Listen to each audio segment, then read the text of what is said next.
ஒரு பேனில் நெய் ஊற்றிக்கணும். அது கூடவே எண்ணெயும் சேர்த்து இதில் வெங்காயம் போட்டுக்கணும். வெங்காயம் வதங்கும் போதே பட்டை, கிராம்பு, ஏலக்காய் பொடியை இதில் சேர்த்துக்கணும்.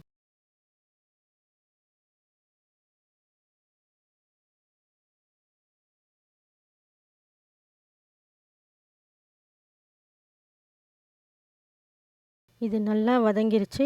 இதில் இப்போ இஞ்சி பூண்டு விழுது போட்டுக்கணும்.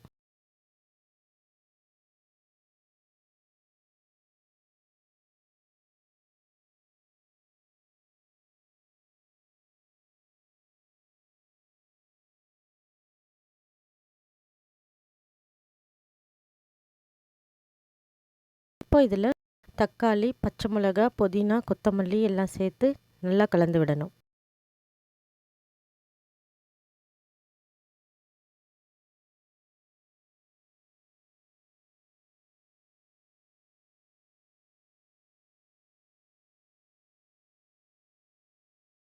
இப்போ இதில் சிக்கன் போட்டுக்கணும். தேவையான அளவு உப்பும் சேர்த்துக்கணும்.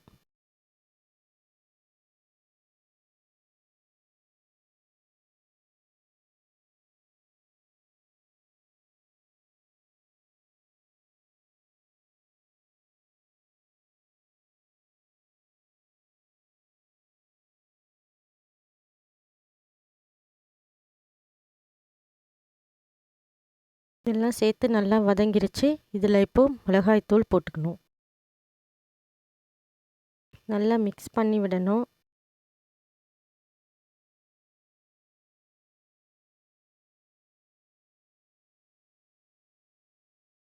தேவையான அளவு தயிர் சேர்த்துக்கணும்.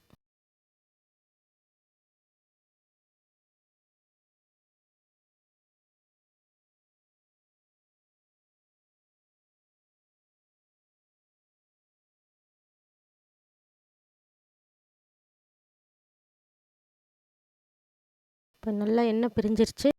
இதில் பிரியாணிக்கு தேவையான அளவு தண்ணி ஊற்றி நல்லா ஒரு கொதி வந்த உடனே அரிசியை சேர்த்துடணும்.